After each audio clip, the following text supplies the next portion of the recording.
Namaste. हमेशा खुश रहो बिटिया. I am JVN Dr. Lily Trivedi, and today I am going to take the lecture of BSc B.Ed 4th semester Anatomy, Ecology and Evolution, and today we are going to start the evolution part. Now I am going to talk general about evolution. Now what do you mean by evolution? Now, what is evolution? It is derived from two Latin words, that means e means from, volvere means to roll, and the act of unrolling or unfolding is called evolution. This term was first used by Charles Bonnet in 1720. Charles Bonnet, and it is the development of species. The term evolution was, however, again used by English philosopher Herbert Spencer. Now it has been defined as gradually orderly change from one condition to another. The principle of evolution implies the development of an entity in the course of time through a gradual sequence of changes from a simple to a more complex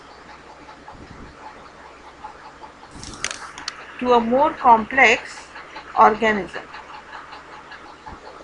Now the planet Earth has evolved during the past history by the two following ways. The first is inorganic, chemical or molecular evolution, which we also called as origin of life, and second is the organic or biological evolution, which we call as origin of species. Now first let's take a look at the origin of life.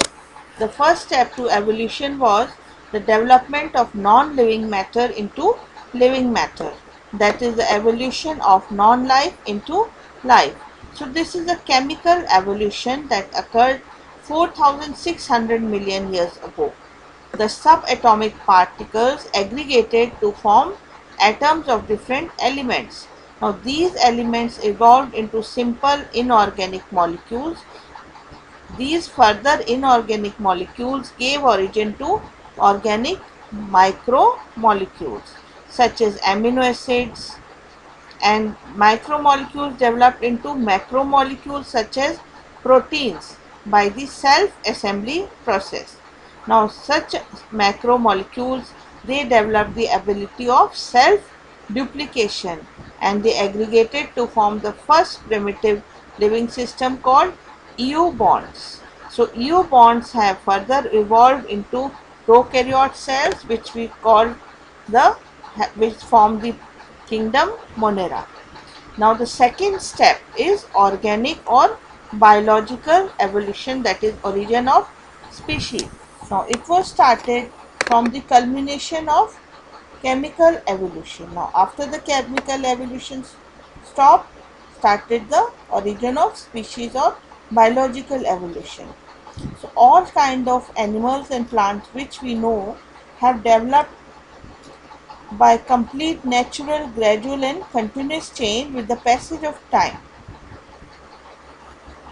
Now the product of organic evolution is the organic species, is the origin of species, and during organic evolution certain environmental stress, certain autotrophic, certain heterotrophic, anaerobic and aerobic prokaryotic cells of kingdom Monera started the symbiotic relationship, and they further evolved into eukaryotic plants and animal cells to form the kingdom Protista.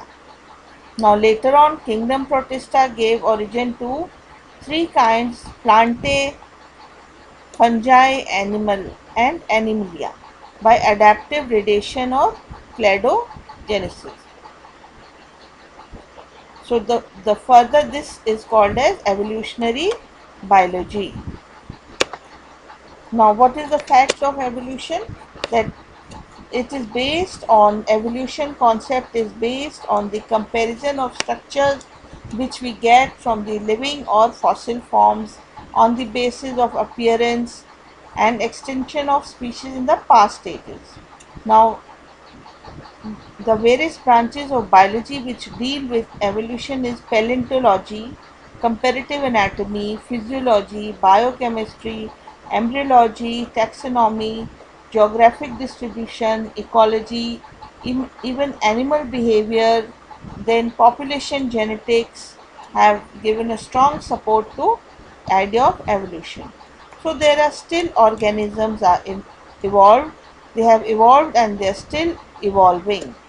So now certain species in the laboratory are produced by self-duplicating of some evolutionary animals or plants, and by the process now we have different processes nowadays, that is mutation, selection, isolation. It is still taking place in nature, but we can never observe them because they are taking millions of years to be completed.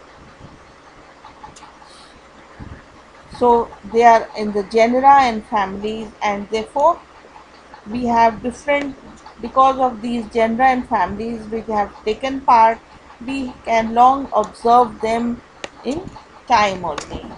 Now if we compare the evolution with ancient history, now we have so many civilizations which have in the ancient times, like the ancient India, Egypt, Babylon, etc. They have the written records, and if we read them and compare them, we come to know of the different and the similarities in the animals of the past and animals of today, or plants of the past and plants of the today. So this is about general what is evolution, and I hope you have found my lecture interesting. Now there is, what is the significance of this evolutionary biology which we are going to study? That it is a great unifying theory. The diversity of organisms, similarities and differences, patterns of distribution, behavior, adaptation and interaction. So they are the so many facts which have been bewildering for us, and they have been given a meaning by the evolutionary theory. Nothing in biology makes sense except in the light of evolution. This has been said by Theodosius Dobzhansky. So the theory of evolution is making a very strong influence on our thinking, and it is also associated with disciplines like sociology, politics, economics and religion. So students, this was some basic about which we are going to study concept of evolution. In my next lecture I will take origin of life. I hope you found this lecture interesting. If you have any query, please comment in the comment section. I will resolve it soon. This session was powered by digital version 2.0 of Jyoti Vidyapeeth Women's University. Thank you and namaste.